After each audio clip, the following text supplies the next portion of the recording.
आप देख रहे हैं श्री हरि कृपा आश्रम चैनल। संस्थापक स्वामी श्री हरि चैतन्य पुरी जी महाराज।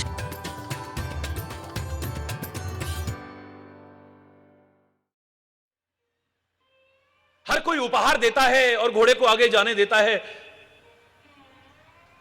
इसलिए थोड़ी निश्चिंतता सी आ गई है सैनिकों में जो घोड़े के साथ चल रहे थे रक्षा के लिए। कई बार हमें जब सफलता मिलती जाती है हम ओवर कॉन्फिडेंट हो जाते हैं। कॉन्फिडेंट होना कोई बुरी बात नहीं है, लेकिन ओवर कॉन्फिडेंट जब हो जाते हैं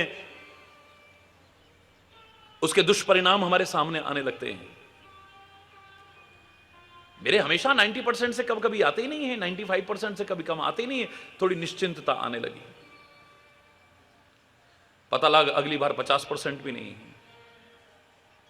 सतर्क हो जाना, किसी भी क्षेत्र में देख लीजिए। कॉन्फिडेंट होना कोई बुरी बात नहीं, लेकिन ओवर कॉन्फिडेंट हो जाना यह हमको एक लापरवाही की ओर अग्रसर करता है, निश्चिंतता की ओर अग्रसर करता है, आलस्य और प्रमाद को धीरे धीरे हमारे अंदर पैदा करता है। बस इसी ओवर कॉन्फिडेंस में निश्चिंत होकर के सो गए।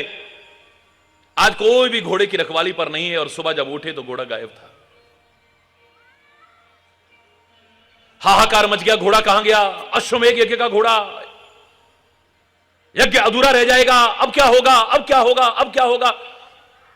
चारों ओर भागे, जहां तहां भागे, लेकिन घोड़े का कहीं पर कोई पता नहीं चला। जब काफी ढूंढने के बाद भी पता नहीं चला तो कुछ सैनिक दौड़े अयोध्या की ओर। अयोध्या में पहुंचे और जाकर के ये बुरा समाचार डरते डरते सुनाया, क्षमा चाहते हुए कह रहे हैं महाराज घोड़ा गायब हो गया है। ढूंढा नहीं महाराज, सारा ढूंढ लिया है, लेकिन घोड़े का कहीं पता ही नहीं चल रहा है। पूरी सीआईडी हमने लगा दी है, लेकिन घोड़े का कोई पता नहीं चल रहा है, कहीं पर निशान तक नहीं पता चल रहा, गया कहां? सारी सीआईडी फेल हो जाए। ऋषि मुनि जब ध्यान में मग्न होकर बैठते थे, ओ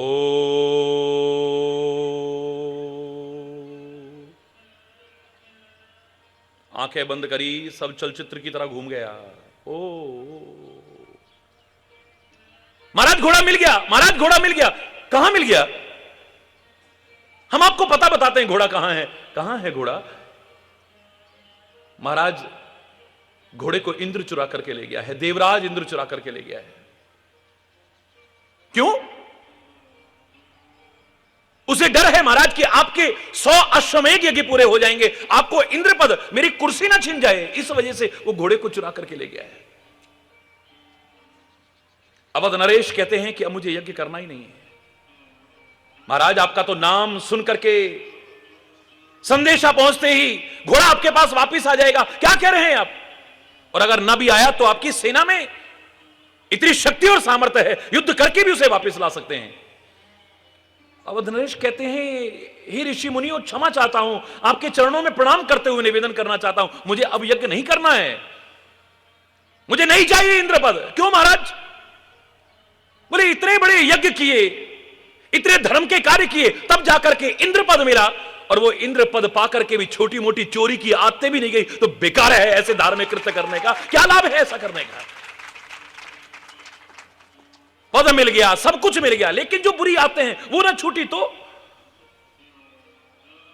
इंद्र बनने के बाद भी, अभी तक इतना ऊंचा पद पाने के बाद भी अभी तक क्या क्या दुष्कर्म की प्रवृत्ति नहीं है। क्षमा चाहते हुए कहूंगा मैं, कभी अहिल्या के साथ छल हो रहा है, कभी किसी बढ़ते को गिराने की कोशिश की जा रही है। इतिहास भरा पड़ा है, इतिहास भरा पड़ा है।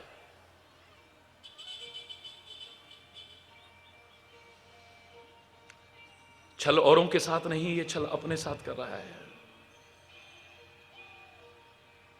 धोखा आदमी दूसरे को नहीं देता है, धोखा अपने आप को देता है। दूसरों को धोखा देने वाला जब एक दिन धोखा खाता है तब उसे अपनी गलती का एहसास होता है और फिर ग्लानि, शर्मिंदगी और पश्चाताप के अलावा उसके हाथ में कुछ भी शेष नहीं रह जाता है। क्या पाया, क्या पाया? जहां तक इंद्र का सम्मान होगा हरिचेतन करता था, कर रहा है और आगे भी करेगा, क्योंकि हमारी देव संस्कृति है, भारतीय संस्कृति है, जहां देवताओं का सम्मान किया जाता है, क्योंकि हमें कुछ देते हैं, हम एहसान मंद हैं उनके, हम एहसान फरामोश नहीं हैं, अनग्रेटफुल नहीं है, हम कृतज्ञ नहीं है। हम जो भी हमारे लिए कुछ अच्छा करता है हम उन्हें धन्यवाद कहते हैं, कृतज्ञता ज्ञापित करते हैं। सम्मान करता है हरिचेतन ने और आगे सम्मान की प्रेरणा भी लोगों को देता रहेगा, देता रहा है। लेकिन याद होगा मैंने एक बार एक वाक्य कहा था कि परमात्मा कहें हरिचेतन ने पुत्र वरदान मांग लो, तो हरिचेतन ने तो यही कहा है कि बस हर ओर खुशहाली हो और आपका साथ और हाथ कभी छूटे ना, बस इसके अलावा और क्या चाहिए। और मैं कह रहा हूं अगर भगवान कहें हरिचेतन तेरे को देवता बना देता हूं, याद करिए मैंने खुले शब्दों में कहा था, मैं कहूंगा प्रभु मुझे देवता नहीं बनना है, नहीं बनना मुझे, शायद कम करके आंका है, नहीं हरिचेतन ने तेरे को देवताओं का राजा इंद्र बना देते हैं। हरिचेतन खुले शब्दों में ये कहेगा प्रभु मैं देवताओं का, देवराज इंद्र का सम्मान करता था, कर रहा हूं, आगे करूंगा, औरों को प्रेरणा देगा, लेकिन मुझे देवता और देवराज इंद्र नहीं बनना है। इतिहास भरा पड़ा है, कितने उठतों को, आगे बढ़तों को गिराया है इन्होंने। दूसरों को गिराने वाला, उठतों को गिराने वाला देवता या देवतराज इंद्र नहीं बनना, मुझे तो गिरतों को उठाने वाला एक सच्चा इंसान ही बना देना पर्याप्त है।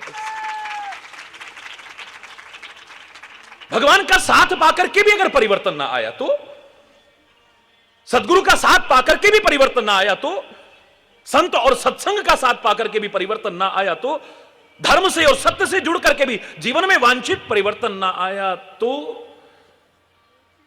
बेकार, बेकार, अधूरा है। फिर जो सुख और आनंद हम चाहते थे फिर उससे वंचित ही रहेंगे हम। हरि बोलना, जोर से बोलना है, फिर वंचित रहेंगे उससे हम। अगर सोच नहीं बदली है, चिंतन नहीं बदला है, अगर गलत है तो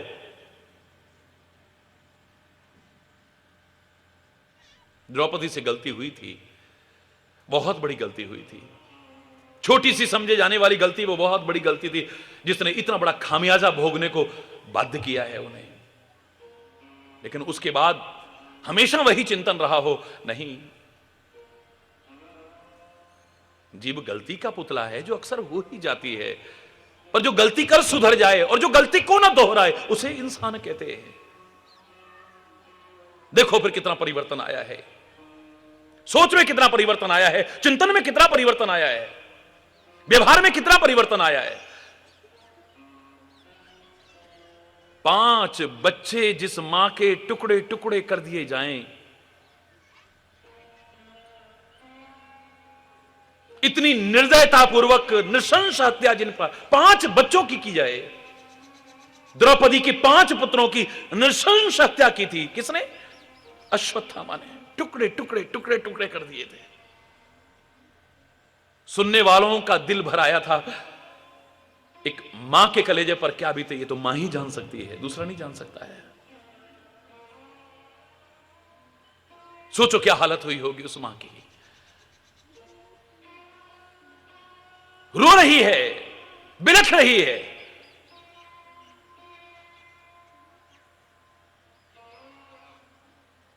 हम दुनिया को पुकारते हैं, लेकिन यहां परिवर्तन इतना है कि पहले की गलतियां अब नहीं दोहराई है।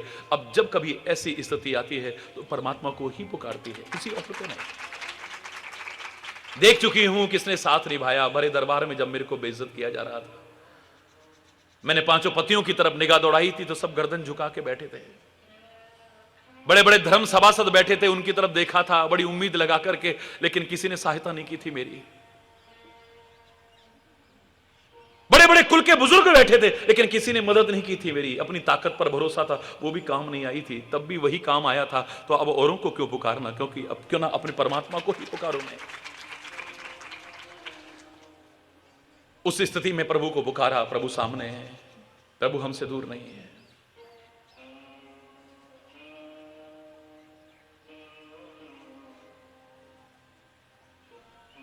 और शायद हम अपने दुख से इतने दुखी नहीं होते जितना कि हमारे सदगुरु, हमारे परमात्मा हमारे दुख से दुखी हो जाते हैं। और खाली दुखी नहीं होते, एक वही है जो कृपा करके हमारे दुख से निवृत्ति का उपाय भी बताते हैं और दूर करते भी हैं,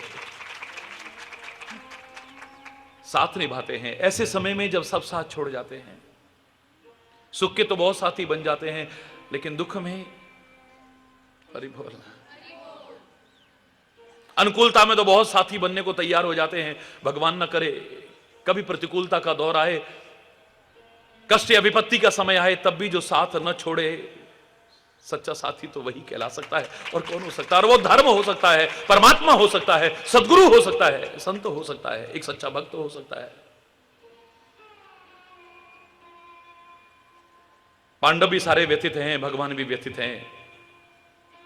तुरंत रथ उठाया है और चल दिए हैं, जाकर के अश्वत्थामा को बंदी बना लिया है। बंधन में बांध करके असहाय असमर्थ अवस्था में द्रौपदी के चरणों में ला करके डाल दिया है अश्वत्थामा को। हे द्रौपदी, तेरा अपराधी तेरे सामने है। एक मां के प्रति अपराध किया है, मां के हृदय को पीड़ा पहुंचाई है इसने। तेरे 5 बच्चों का वध किया है इसने। इसको क्या सजा देनी है हम तेरे ऊपर छोड़ते हैं। आंखों में आंसू भरे हुए, भरे हृदय से और गदगद कंठ से द्रौपदी इतना ही कहती है, केशव खुलवा दो इसके बंधन, खुलवा दो, खुलवा दो।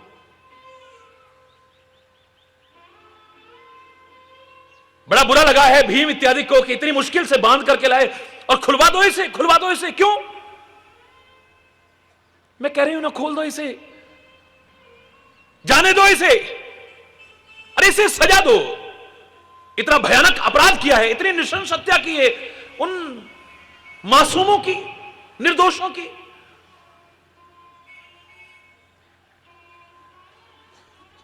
जिगर के टुकड़े की मौत का समाचार सुनकर के मां के दिल पर क्या बीती है मैं समझ गई हूं। कम से कम मैं अपने सामने ये करवा करके इसकी मां को भी रोते नहीं देख सकती हूं, क्योंकि मेरा मां का दिल है। ये परिवर्तन आ गया है। कितनी बदल गई सोच, कितनी बदल गई। युद्ध भूमि में इसके साथ जो भी शुरू करना है वो करिए आप। वीर योद्धाओं की तरह इसे मारिए, कायरों की तरह। द्रौपदी कम से कम इसे नहीं मार सकती है। एक मां कम से कम किसी और मां को रोते बिलखने के लिए नहीं छोड़ सकती है। मेरे जिगर के टुकड़े खत्म हुए हैं, मेरे दिल पर क्या बीत रही है मैं जानती हूं। एक दूसरी मां, वो मां ही क्या है जो किसी दूसरी मां के दर्द को ना पहचाने? वो इंसान क्या है जो किसी इंसान के दर्द को ना पहचाने? छोड़ दो इसे, छोड़ दो इसे। परिवर्तन आया है, अगर नहीं आया है तो अधूरा है जो कुछ कर रहे हैं। ये इतिहास यही तो सिखा रहा है हमें। ये प्रसंग जो हमने लिया है इसीलिए लिया है क्योंकि ये शुभ कामना तो कब से करते आ रहे हैं हम। सुखी बसे संसार सब दुखिया रहे न कोई, यह अभिलाषा है प्रभु मेरी। कामना नहीं करनी चाहिए, करनी है तो हमारे ऋषि महर्षियों ने, महापुरुषों ने कहा है शुभ कामना करो, मंगलमय कामना करो, अपने लिए नहीं सबके लिए करो। इसलिए करते हैं हम। विद्या बुद्धि धन धान्य से वंचित रहे न कोई, यह अभिलाषा है प्रभु मेरी पूर्ण हो। सर्वे भवन्तु सुखिनः, सर्वे संतु निरामया, सर्वे भद्राणि पश्यन्तु, मां कश्चित् दुख भाग भवेत्। नानक नाम चढ़दी कला, तेरे पाणे सर्वत्र भला। लेकिन ये नहीं हो रहा है जो हम बोल रहे हैं। ना तो सारे सुखी हुए, ना सारे निरोग हुए, ना सब अच्छे अच्छे दिखाई दे रहे हैं। और ऐसा ना हो, ऐसा नहीं है कि कहीं दुख दिखाई ना दे रहा हो। शुभ कामना तो हम कर रहे हैं, लेकिन इसे पूरा होने देना या न होने देना ये तो तुम्हारे जीवन और आचरण पर निर्भर करता है। शुभ आशीर्वाद के लायक बनो तो बात अलग है, लेकिन शुभ कामना तो पूरी होगी या नहीं, मंगलमय कामना पूरी होगी या नहीं, ये तो तुम्हारे जीवन और आचरण पर भी निर्भर करता है। निगाह दौड़ाना, इतना सब होने के बाद भी हम सुखी क्यों नहीं है, शांत क्यों नहीं है, तृप्त क्यों नहीं है? क्यों चिंतित हैं हम, क्यों परेशान हैं, क्यों व्यथित हैं हम, क्यों अशांत हैं हम? कोई ऐसी कमी, कोई ऐसी गलती, कोई ऐसी बुराई जो हमारे जीवन में है, ये उसका दुष्परिणाम तो नहीं भोगना पड़ रहा है हमें?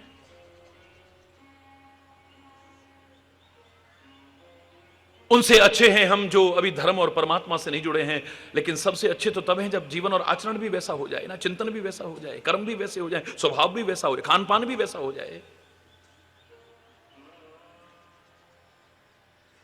आप ओम नमः शिवाय का कितना जाप करोगे? भस्मासुर ने जितना करा कर पाओगे? मुझे नहीं लगता है। भगवान आपको बहुत लंबा जीवन दे, लेकिन एवरेज आयु क्या है आप भी जानते हो। उतनी लंबी उम्र ही नहीं जितने वर्ष तो उसने तपस्या की है। हरि बोल। 1000 जन्म लेकर के भी शायद वहां तक न पहुंच पाए। भस्मासुर ने जितना ओम नमः शिवाय का जाप किया है, शिव की जितनी भक्ति की है, आराधना की है, अर्चना की है, वंदना की है, क्या करोगे तुम? खुले शब्दों में कह रहा हूं, क्षमा चाहते हुए कह रहा हूं। और तुमने अगर करा भी है तो पता नहीं शिव रीझे या नहीं रीझे, पता नहीं शिव ने तुम्हें दर्शन दिए या नहीं, और दिए हैं तो तुम समझ पाए हो या नहीं, लेकिन इसके सामने तो प्रकट हुए हैं। साक्षात दर्शन दिए हैं, और खाली दर्शन नहीं, जो मन में आए वो वरदान मांग लो, ये भी कहा है। मुंह मांगा वरदान मांगने को कहा है। जो तुम्हारे मन में भाए वो वरदान मांग लो। लेकिन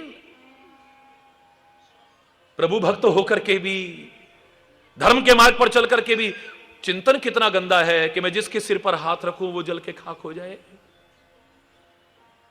खुश होकर के आए थे इसकी तपस्या और भक्ति को देख करके भगवान शंकर, क्या उनके हृदय में वो खुशी रह पाई होगी? बोलो ना, ये मेरा भक्त है, ये मेरा भक्त है, ये मेरा शिष्य है, ये जो दूसरे का बुरा चाहता है, जिसको अभी तक ये पता नहीं कि दूसरों का बुरा करने वाले का भी भला कभी नहीं होता, उसका भी बुरा ही नहीं होता है। दूसरों के लिए जो गड्ढा खोता है, एक दिन उस गड्ढे में खुद भी गिर सकता है। वो जो दूसरों को दुखी करता है, एक दिन उसे भी दुख भोगना पड़ता है। तो दूसरों को जला करके खाक करने की कोशिश करेगा, वो रह सकेगा? कहीं वो ही जल करके खाक ना हो जाए। हरि बोल। अब कृपा नहीं हुई होगी, दया आई होगी, तरस आया होगा,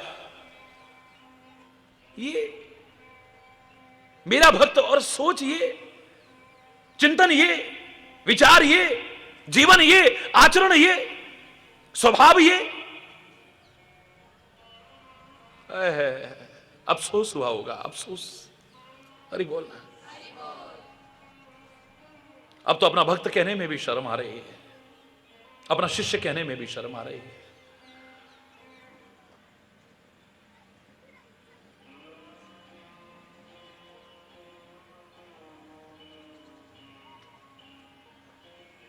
भगवान कह तो बैठे भोले भाले, तथास्तु, चाहो ऐसा ही।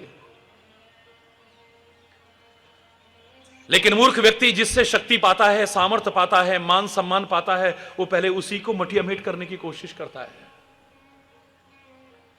हमारे चरणों का प्रहार पाकर के धूल ऊंची उठी थी, लेकिन सबसे पहले हमारे ही सिर को भरती है। वाह, हमारे सिर में ही पहले डल करके हमारे सिर को खराब करने की कोशिश करती है। जिसके चरण प्रहार से ये ऊंची उठती है, ये पहले उसी को मन में आया कि कहीं ये नशे में, मस्ती में, सुरूर में ऐसे तो नहीं कह गया है, ये सच है या झूठ है वरदान, क्यों ना एक आजमा के देखूं मैं। जिसके सिर पर हाथ रखूं वो जल के खाक हो जाएगा, ये सच है या झूठ, क्यों ना पहले इसी के ऊपर रखूं मैं। हरि बोल। मेरी बिल्ली मेरे से ही म्याऊं। हरि बोल। वाह, वो उसी को खत्म करने की कोशिश, आगे बढ़ा है।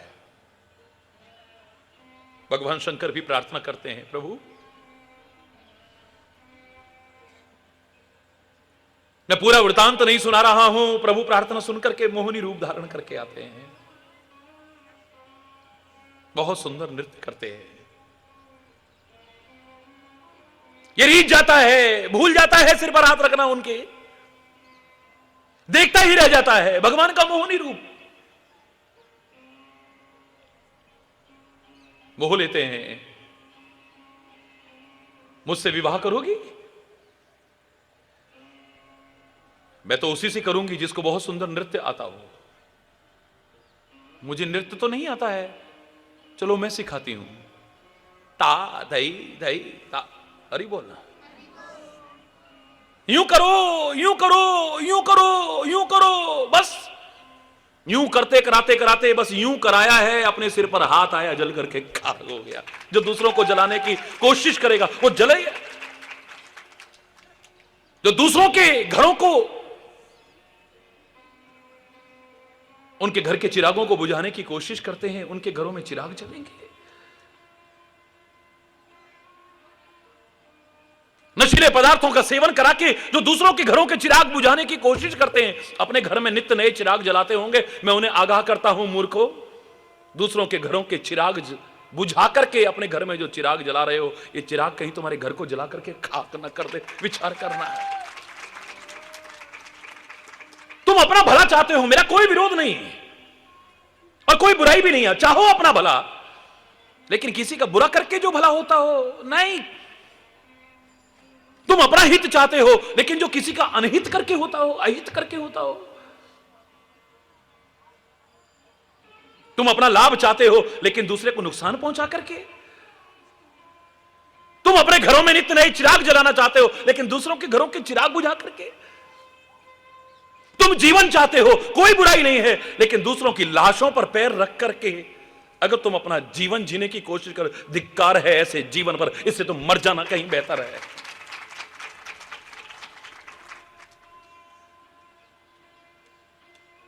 ओला अगर फसल को बर्बाद करेगा तो खुद भी बचेगा नहीं, चौपट हो जाएगा। बुरा करने वाले का अच्छा हुआ है कभी? खुद बचेगा वो? मक्खी इत्यादि अगर तरल पदार्थ में गिर करके उस पदार्थ को खराब करने की कोशिश करेगी, खुद बचेगी?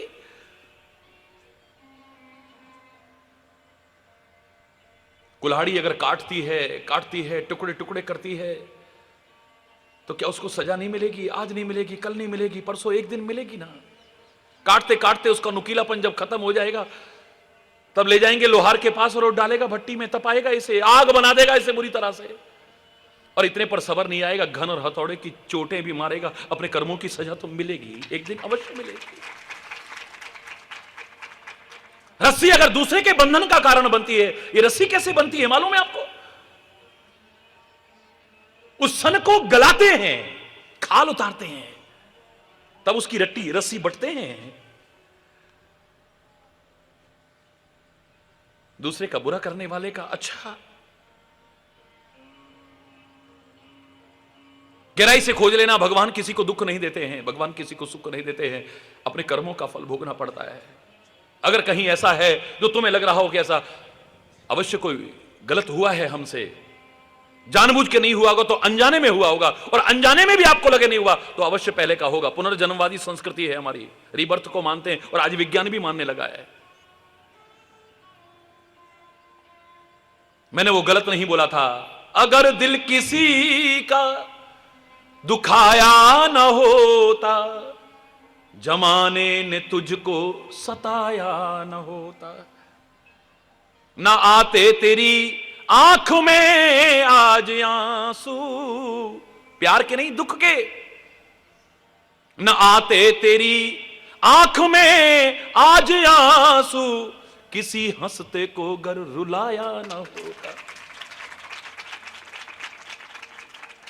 न चुभता तेरे पांव में आज कांटा, जो नश्तर किसी को चुभाया न होता, न घर में अंधेरा तेरे आज होता, जो दीपक किसी का बुझाया न हो।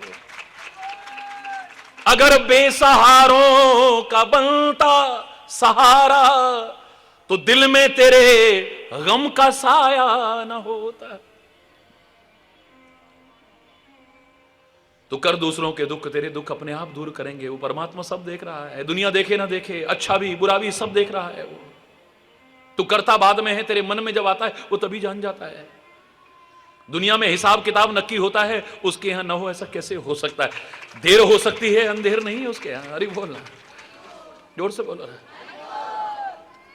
दूसरों का दुखड़ा दूर करने वाले तेरे दुख दूर करेंगे राम। किए जा तू जग में भलाई के काम, तेरे दुख दूर करेंगे राम। लाख कोशिश करके अगर तू दुखों से नहीं बच पा रहा है, औरों के दुख का कारण मत बनना। परमात्मा को याद करना और किसी दुखी को देख करके करुणा का जल बरसाना। भगवान कृपा करेंगे और फिर तू दुखी नहीं रहेगा, दावे से कह रहा हूं मैं। और जो सुख का अभिमानी दूसरे दुखी को देख करके बड़ा प्रसन्न होता है, एक दिन उससे भी दुखी होना पड़ता है। हरि बोल।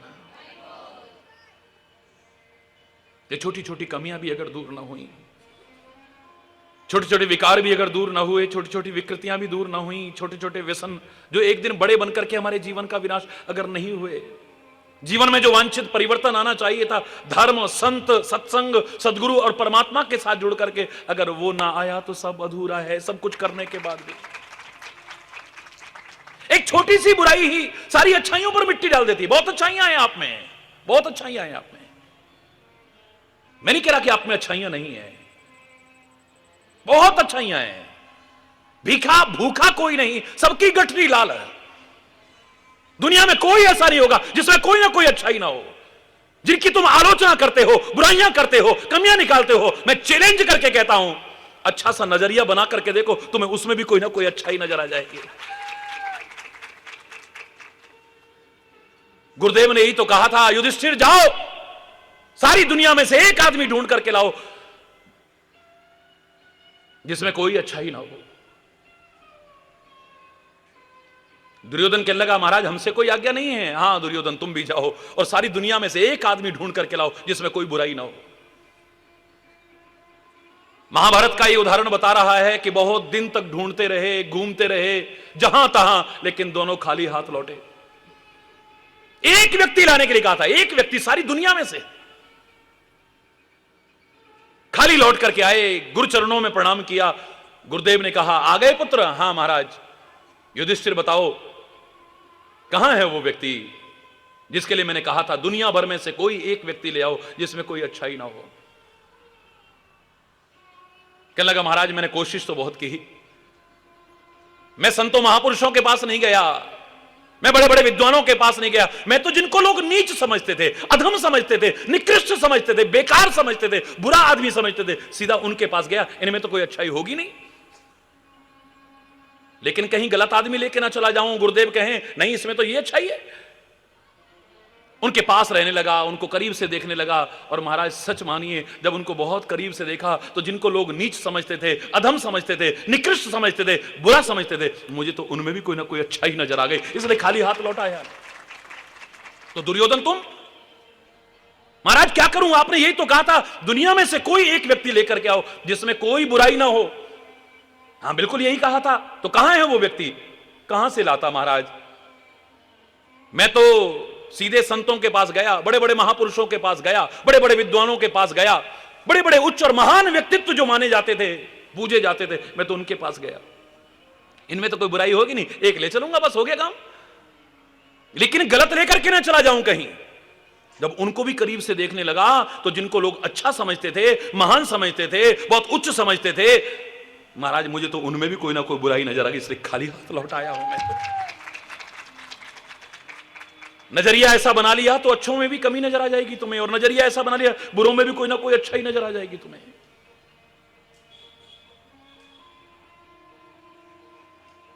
भगवान श्री राम का, मर्यादा पुरुषोत्तम श्री राम का अगर चरित्र भी आपके सामने रख दिया जाए, लेकिन आपने दोष दृष्टि बना ली तो वहां से भी कमी नजर। एक आम आदमी की तो छोड़िए, संतों महापुरुषों की छोड़िए आप, साक्षात परमात्मा के उस अवतार के जिसने कदम कदम पर मर्यादाओं का पालन किया हो, उसको हमारे सामने खड़ा कर दिया, लेकिन हमारी आंख पर चश्मा तो वही काला चढ़ा हुआ है।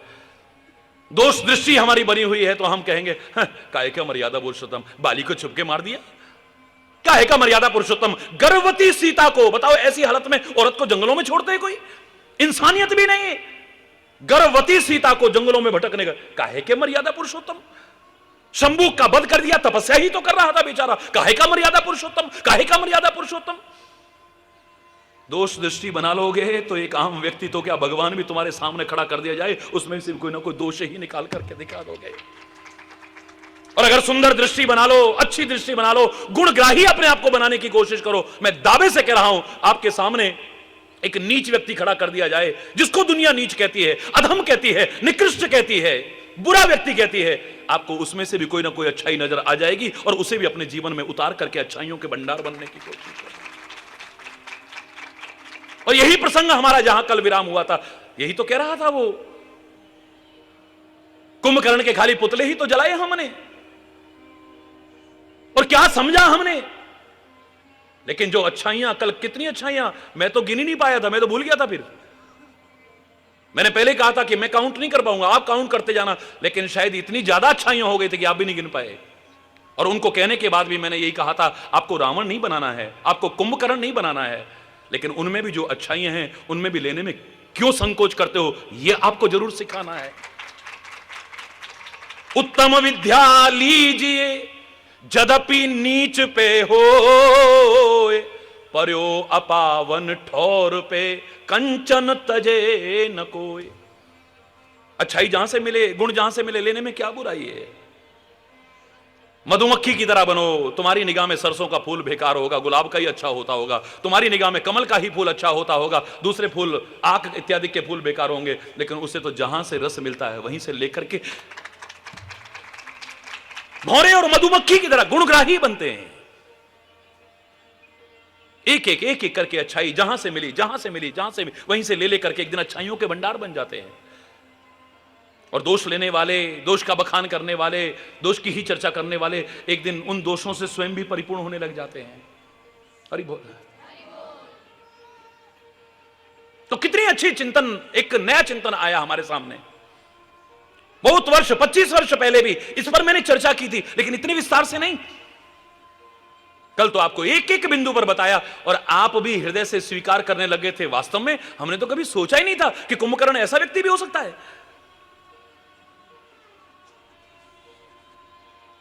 अंत में कहा कि नारद मुनि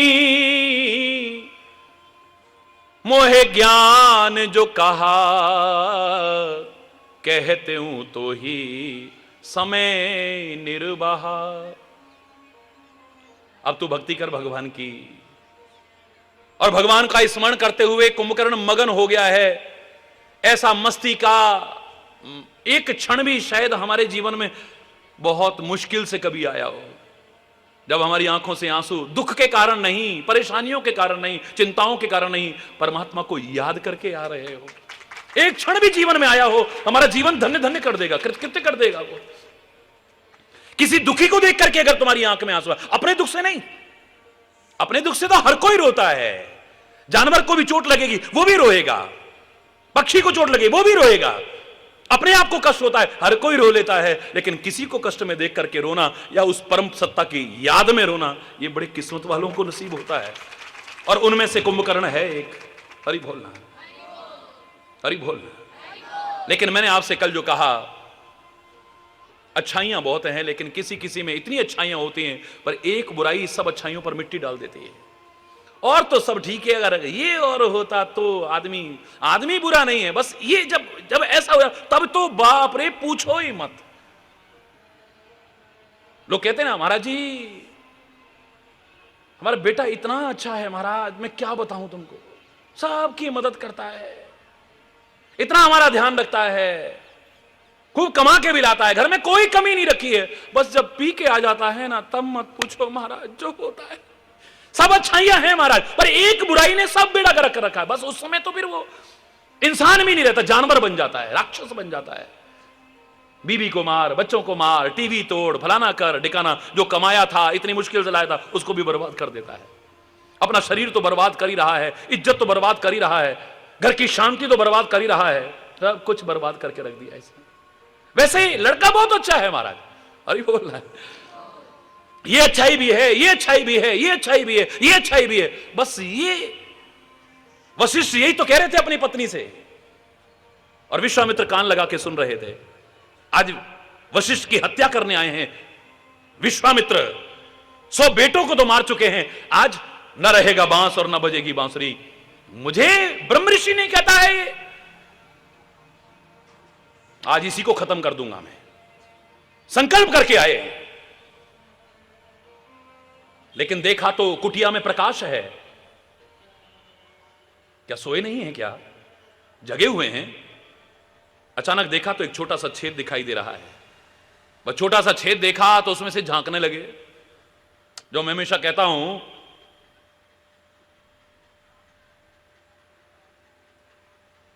खुद छेद किए हैं दीवार में तूने अपनी, किसी झांकने वाली निगाह से तुझे शिकवा क्यों है। खुद कमियां हैं तभी तो दुनिया को मौका मिलता है, अगर कमी ना होगी तो हरि बोल। झांकने का मौका तभी मिलेगा जब छेद होगा, तो हरि बोल। झांकने लगे,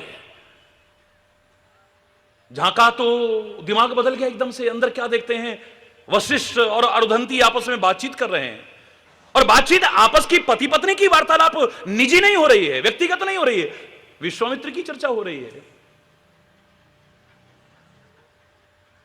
महाराज बाहर देखो ना, चांद कितना सुंदर, पूर्णिमा का दिन है, छठा बिखेर रहा है, हरि बोलना है।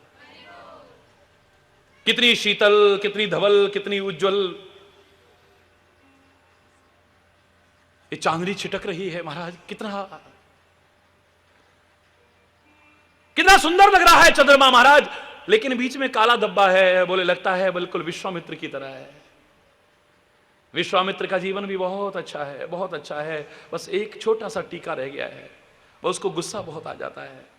अगर वो गुस्सा खत्म हो जाए तो वशिष्ठ को जो दुनिया प्रणाम करती है, ये वशिष्ठ विश्वामित्र के चरणों में प्रणाम करने को तैयार हो जाए।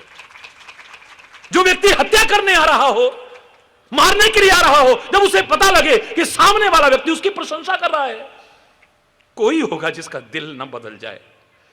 मैं तो इसको मारने आ रहा हूं, ये मेरी बड़ाई कर रहा है।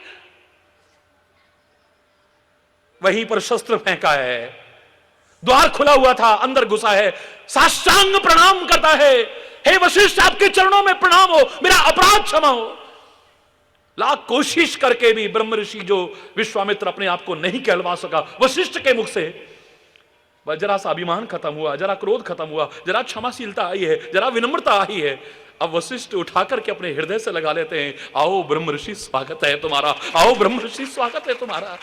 सब अच्छाइयां हैं, इतनी अच्छाइयां हैं कि नई दुनिया पैदा कर सकता है, इतनी अच्छाइयां हैं स्वर्ग को धरा पर उतार सकता है ये विश्वामित्र। एक बुराई ने सब बेड़ा गर्क कर दिया।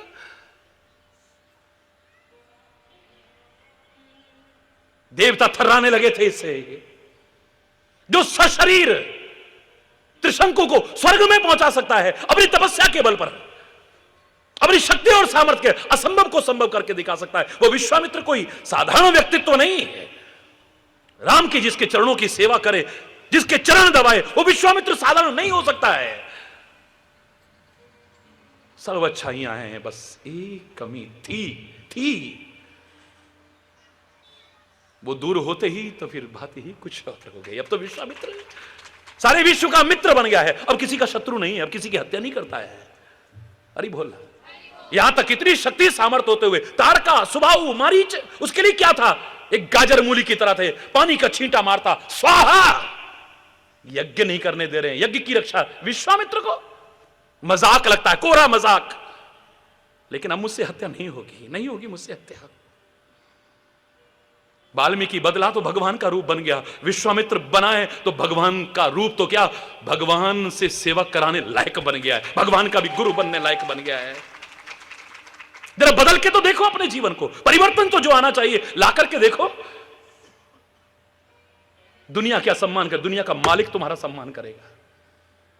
किस योग्य बन जाओगे? देवी देवता तुम्हारे चरणों की धूलि अपने मस्तक पर लगा करके अपने आप को पवित्र समझोगे। तुम देवी देवताओं की क्या पूजा करोगे? वो अपने आप को धन्य धन्य समझेंगे, कृतकृत समझेंगे। वो भगवान तुम्हारे गुण गाएगा अगर तुम सज्जन बन जाते हो।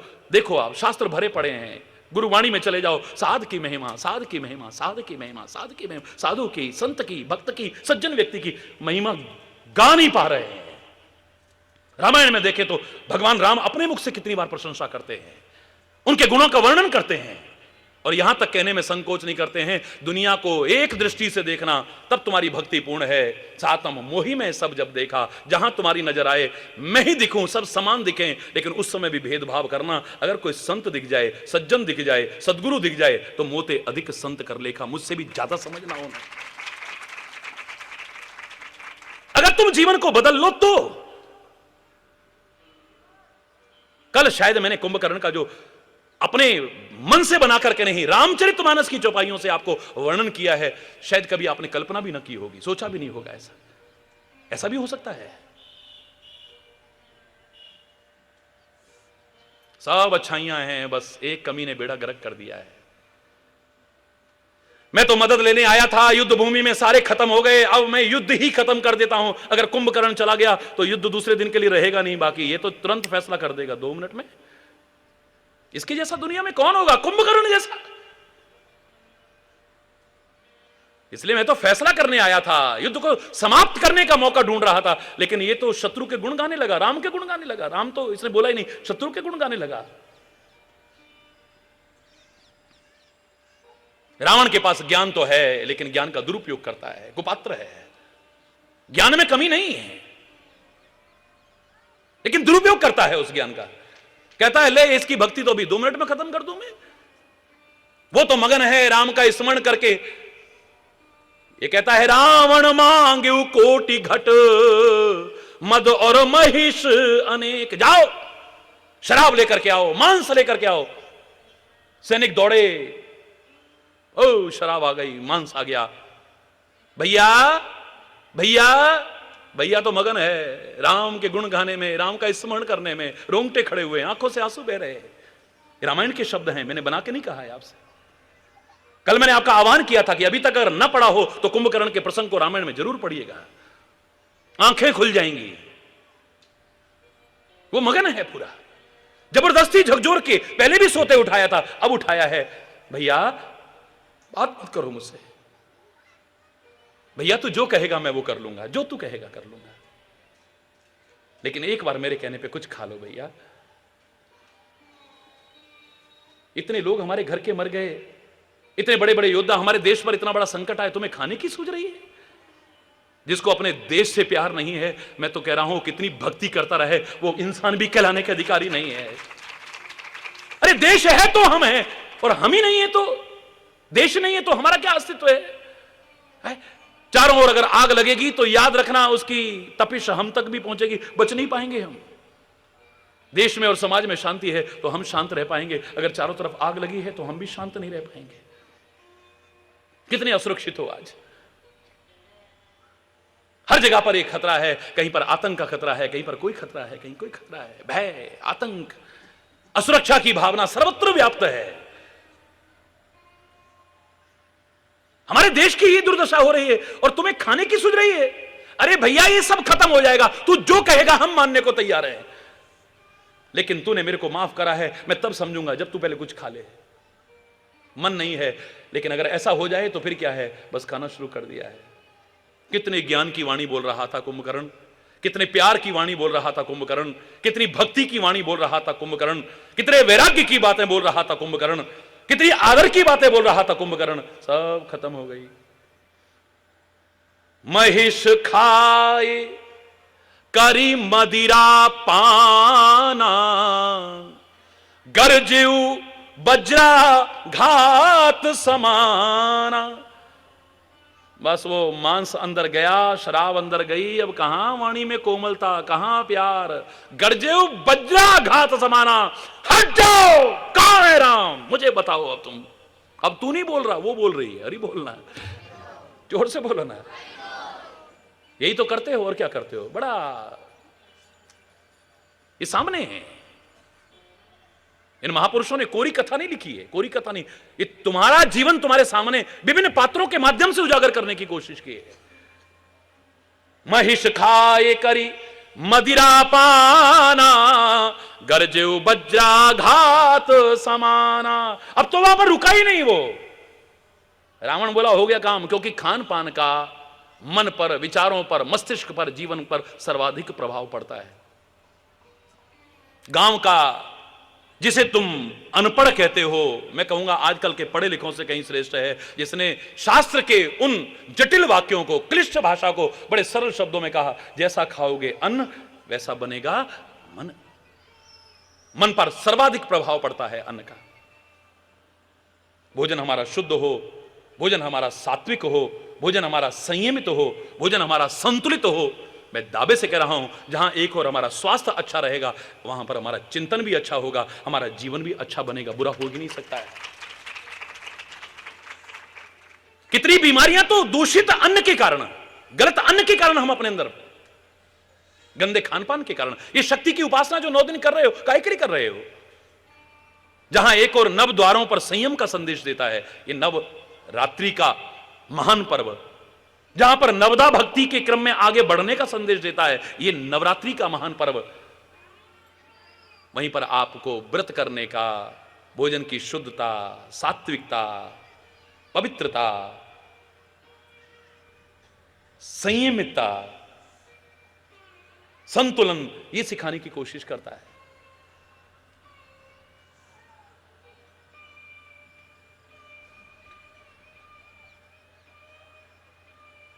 द्रौपदी हंस पड़ी थी, हंस पड़ी थी। कब? जब भगवान कृष्ण ने कहा पांडवों से, मृत्यु शैया पर पड़े हैं भीष्म पितामह, अरे उनके ज्ञान से लाभ उठाओ, ज्ञान से लाभ उठाओ उनके, चलो उनसे कोई संदेश लेकर के आते हैं, कोई उपदेश लेकर के आते हैं। पांचों के पांचों द्रौपदी के साथ में, भगवान कृष्ण के साथ में पहुंचे। वहां भगवान कृष्ण ने इशारा किया, चरणों में प्रणाम किया सबने, और भगवान कृष्ण के सिखाए हुए वो पांडव कहने लगे, हे पितामह, हम आपसे कुछ नीति, न्याय, ज्ञान हासिल करना चाहते हैं, जो हमारे जीवन में काम आए। कुछ ऐसी बातें हमें बताइए। प्रेम पूर्ण आग्रह को स्वीकार करके भीष्म पितामह ने मृत्यु शैया पर ही, तीरों की शैया पर ही इनको कुछ सिखाना शुरू किया। जब सिखाने लगे, नीति की बात करने लगे, न्याय की बात करने लगे, ज्ञान की बात करने लगे, तो द्रौपदी को हंसी आ गई। भगवान कृष्ण को बहुत बुरा लगा। एक बार तो दुर्योधन को गिरते देख करके हंसी थी, तो कितना बड़ा उपद्रव, अब तुम्हें शर्म नहीं आती? पितामह हैं, बुजुर्ग हैं, इनकी हंसी उड़ाना, और फिर को ज्ञान की बात सिखा रहा हो, तब हंसना और मुस्कुराना, यानी आप उनके ज्ञान का मजाक उड़ा रहे हो। इससे भारी अपराध और क्या होगा?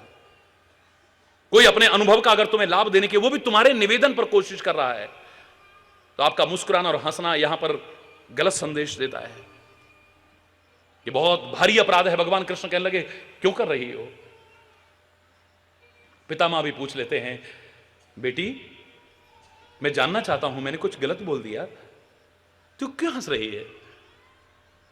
मैं तो नीति की बात कर रहा हूं, न्याय की बात कर रहा हूं, धर्म की बात कर रहा हूं, ज्ञान की बात कर रहा हूं, तुम्हें हंसी क्यों आई बेटी? द्रौपदी कहती है,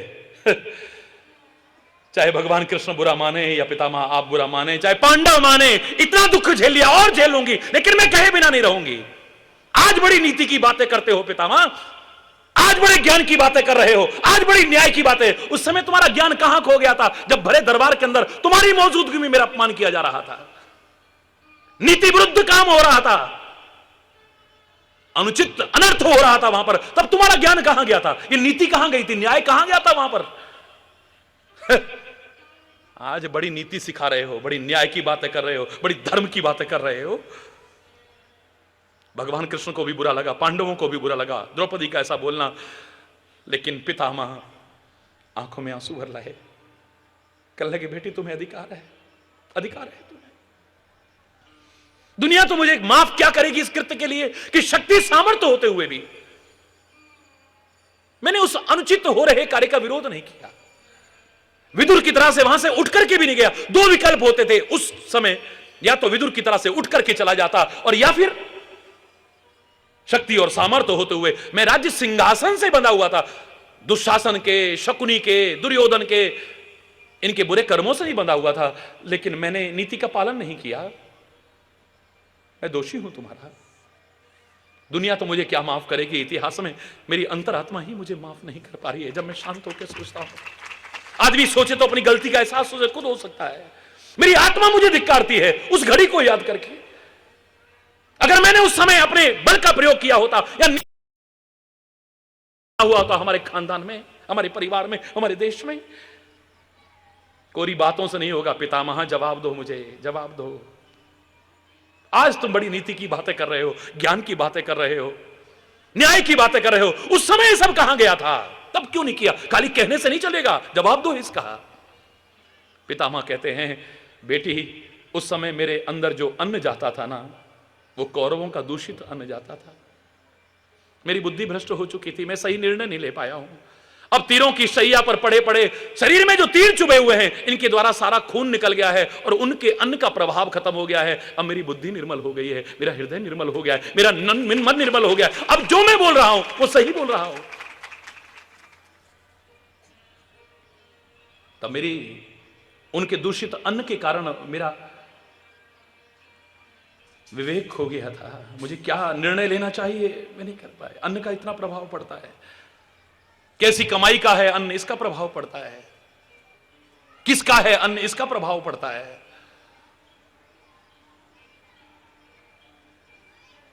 किस भावना से बनाया गया है, इसका प्रभाव पड़ता है। किस भावना से परोसा जा रहा है, इसका प्रभाव पड़ता है। और किस भावना से खाया जा रहा है, इसके भी प्रभाव से मुक्त नहीं हो सकते हैं। हर चीज का प्रभाव पड़ता है। भोजन शुद्ध हो, सात्विक हो, संयमित हो, संतुलित हो, आपके मन पर, आपके विचारों पर, आपके जीवन पर एक सुंदर प्रभाव पड़ेगा। जैसे ही ये भोजन किया है, बस बुद्धि खराब हो गई और वहां पर एक क्षण नहीं रुका है। तुलसी वहां पर लिखते हैं, कुंभकर्ण दुर्मद रणरंगा चला दुर्ग तजी सेन न संगा। एक क्षण नहीं लगाया, न सेना साथ में ली है और किले को छोड़ दिया और चल दिया सीधे युद्ध भूमि की तरफ। नशे में चूर है बस। और उस नशे में चूर जब वहां पर पहुंचा है, कुंभकर्ण को देख करके लोग भयभीत होकर के भागने लगे हैं। लेकिन विभीषण अपने बड़े भाई को देख करके उसके चरणों में प्रणाम करने के लिए आया है। देख विभीषण आगे आयो, परयो चरण निज नाम सुनायो। चरणों में गिरा। वैसे तो होश ही नहीं है, नशे में चूर है, अपना नाम सुना है, भैया मैं विभीषण हूं, विभीषण। इतना नशे में चूर है, भैया मैं विभीषण हूं। अनुज उठाए हृदय ते हिलायो। इतने में भी अभी इतना मदहोश नहीं हुआ है, इतना बेहोश नहीं हुआ है। इसके संस्कार कुछ अच्छे भी हैं। अपने भाई को उठाया और गले से लगाया। ये नहीं कहा कि तू शत्रु के पक्ष में है इस समय। हरि बोल। थोड़ा मेरे इस नजरिए से देखना कैसा है कुंभकर्ण, थोड़ा सा खोजना। अपने भाई को, अपने छोटे भाई को उठाया, उठा करके अपने गले से लगाया है। रघुपति भगत जानी मन भाई। ये राम का भक्त है, मेरा विभीषण भैया राम का भक्त है। विभीषण मेरे गले लग जाओ, मैं तो राम की शरण में नहीं जा पाया, तू राम की शरण। अहाय धन्य ते धन्य विभीषण। विभीषण तू धन्य है, विभीषण तू धन्य है, विभीषण तू धन्य है। वाह। राम से विरोध करने वाला अपना बड़ा भाई भी है, उसका विरोध करता है, मूर्ख। और अगर अच्छे मार्ग पर चल रहा है, चाहे शत्रु पक्ष में भी पहुंच गया है, अपने विभीषण की बड़ाई कर रहा है। अभी तक वो संस्कार खत्म नहीं हुए हैं। छोटे भाई को उठाया, अपने गले से लगाया। रघुपति भगत जानी मन भाय। मन को बड़ा अच्छा लगा, ये राम का भक्त हो गया है। हम होंगे तो अपने भाई को, अपने बच्चों कहेंगे ये भी उम्र है कोई भक्ति करने की, दिमाग खराब है तुम्हारा। अरे ऐसे टाइम में उनको छोड़ के चले गए, बताओ रावण पर, भैया पर क्या बीत रही है और देश में क्या बीत रही है, और तुम्हें जो है राम की भक्ति सूझ रही है। कुंभकर्ण की बुराई करने वालों, तुम होते तो शायद ये भी कह देते, तो क्षमा चाहते हुए कहूंगा, अगर ऐसा चिंतन रखते तो वहां क्या हालत हुई पड़ी है। और तेरे को राम की भक्ति की सूझ रही है। वो कहते हैं कि राम भक्त है, ये जानकर के मन को बड़ा अच्छा लगा है। विभीषण कहने लगा, भैया अब मुझे गलत मत समझना, मैं भाई का साथ कभी ना छोड़ता, कभी ना छोड़ता, मुसीबत के टाइम भी, अच्छे टाइम में भी। आखिर वो मेरा बड़ा भाई है। लेकिन तात लात रावण मोहि मारा, कहत परम हित मंत्र विचारा। मैंने तो उसकी भलाई के लिए बड़ी अच्छी सलाह दी थी उसे, बड़ा अच्छा मंत्र दिया था उसे, बहुत अच्छा विचार प्रस्तुत किया था। उसने लात मारी, मैंने लात मारने की भी परवाह नहीं की। बड़ा भाई है, लात मार दी तो क्या हो गया, मेरे पिता के समान है। मैंने फिर समझाने की कोशिश करी कि भैया हमारी सारी लंका उजड़ जाए, हमारा देश उजड़ जाएगा, हमारा परिवार उजड़ जाएगा, आपका भी अच्छा नहीं होगा जो कर रहे हो, आप ये गलत कर रहे हो। बहुत समझाया। जब वो नहीं समझा तो मेरे हृदय को बड़ी गिलानी हुई। मैं किसका भाई हूं, किसका भाई हूं मैं। ते ही गलानी रघुपति पह आयो। बस उस गिलानी में मैं नहीं आया था, मुझे तो धक्का मार के भगाया गया था वहां से, मुझे धक्का मार के भगाया था। मैं तो खुद आना भी नहीं चाहता था अपने भाई को छोड़ करके। लाख समझाने की कोशिश की, लेकिन उस गिलानी से मैं राम के पास आया। लेकिन आहा मेरे राम, मेरे राम, कहते कहते आंखों में आंसू आ गए। देख दीन प्रभु के मन भायो। कोई और होता तो कहता जिससे युद्ध करना है उस शत्रु का भाई है ये, छोड़ो इसे, बांध लो इसे, मारो इसे। और लोगों ने कहा भी था, लेकिन मेरे को दीन देखा, मेरे को असहाय देखा, मेरे को असमर्थ देखा, मेरे को अनाथावस्था में देखा। मेरे राम ने मुझे सनाथ कर दिया, अपने चरणों में ले लिया, मुझ पर कृपा कर दी, अपना लिया मुझे।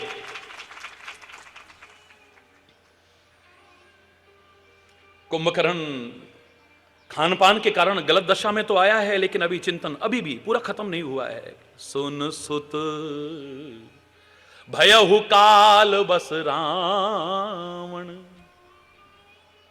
मेरे पुत्र, भाई नहीं, मेरे पुत्र, ये जो रावण है ये काल के अधीन हो चुका है, इसकी मौत अब सुनिश्चित है। ये सब सुनने के बाद भी रावण कुंभकर्ण को उसी नजरिए से देखोगे जिसे आज तक देखते थे। सच बताना, बोलो ना, जोर से बोलो। मेरे शायद इतना तो हम अभी तक नहीं ला पाए हैं। मैं फिर कह रहा हूं, इतना सब होने के बाद भी मैं तुम्हें कुंभकर्ण नहीं बनाऊंगा, तुम्हें रावण नहीं बनाऊंगा। लेकिन एक बार अंतरात्मा में खोजो, लंका में रहते हुए, राक्षसों के बीच रहते हुए, ऐसे लोगों के बीच रहते हुए ये परमात्मा के प्रति क्या चिंतन रखता है, क्या ज्ञान रखता है, क्या विवेक रखता है, क्या विचार रखता है। और हम लोग भारत जैसी पवित्र धरा में रहकर के भी वहां तक पहुंचे, और इतने अच्छे विचार होते हुए गंदे खान पान के कारण फिर निर्णय सही नहीं ले पाया है, वरना ये भी विभीषण की तरह वहां पहुंचा होता। हरि बोल।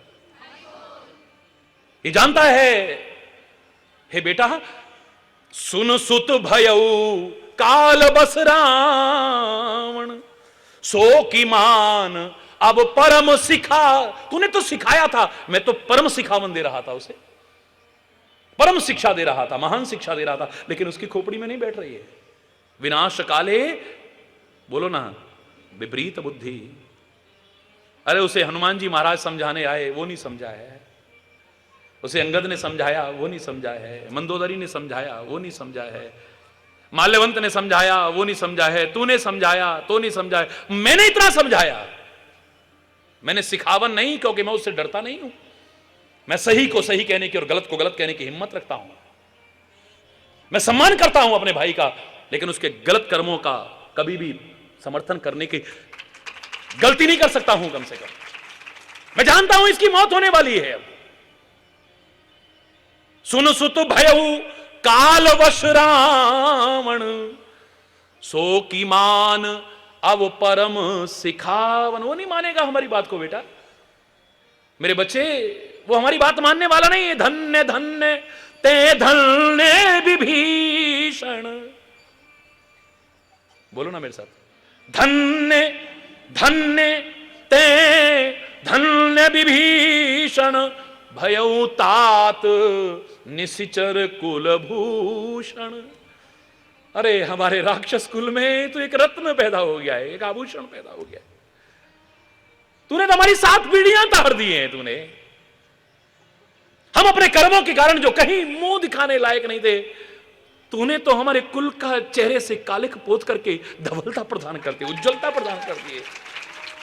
धन्य है तू विभीषण, धन्य है तू विभीषण। बार बार करें धन्य धन्य ते धन्य विभीषण, बार बार कह रहा हूं तू धन्य है। बंधु वंश ते कीन उजागर, हमारे वंश को उजागर कर दिया है, वरना मुझे लग रहा था कि हमारे वंश का समूल नाश हो जाएगा, आगे हमारे कुल में कोई बचेगा ही नहीं, तो हमारे कुल में नाम लेने वाला भी हमारा कोई नहीं बचेगा, हमारा कुल आगे चलेगा कहां। अच्छी जगह पहुंच गया है, सारे भी खत्म हो गए ना, मैं भी खत्म हो जा, कम से कम तू रहेगा, और तू कम से कम लंका में अब कोई अनर्थ मत होने देना, अधर्म मत होने देना, अत्याचार मत होने देना, कुकर्म मत होने देना, अच्छे मार्ग पर चलना, राम की भक्ति करते रहना, करते रहना, करते रहना। कौन कह रहा है? जिसके पुतले जलाते हो, वो कुंभकर्ण कह रहा है। हरि बोल। मैं नहीं कह रहा पुतले ना जलाओ, लेकिन सोचो जो प्रेरणा लेनी थी इन पुतलों को जला करके, अगर वो ना ली तो तुम्हारा अधूरा है। कितना पैसा फिर तो मैं कहूंगा बर्बाद करते हो, कितना प्रदूषण फैलाते हो, इसके अलावा तुमने और कुछ भी नहीं किया है, दावे से कह रहा हूं। मैं बिल्कुल विरोध नहीं करूंगा, आप जलाते हो जलाओ, लेकिन साथ में अपने अंदर जो रावणत्व आ चुका है, अपने अंदर जो असुरता आ चुकी है, अपने अंदर जो राक्षसत्व आ चुका है, अगर उसका भी दहन न किया तो इनके दहन भी बेकार हैं तुम्हारे। सदियां निकल गई, कितने जला लिए, क्या रावण खत्म हो गया? आज भी पता नहीं किस किस के अंदर किस किस रूप में बैठा हुआ है। अरे बोलना, जोर से बोलो।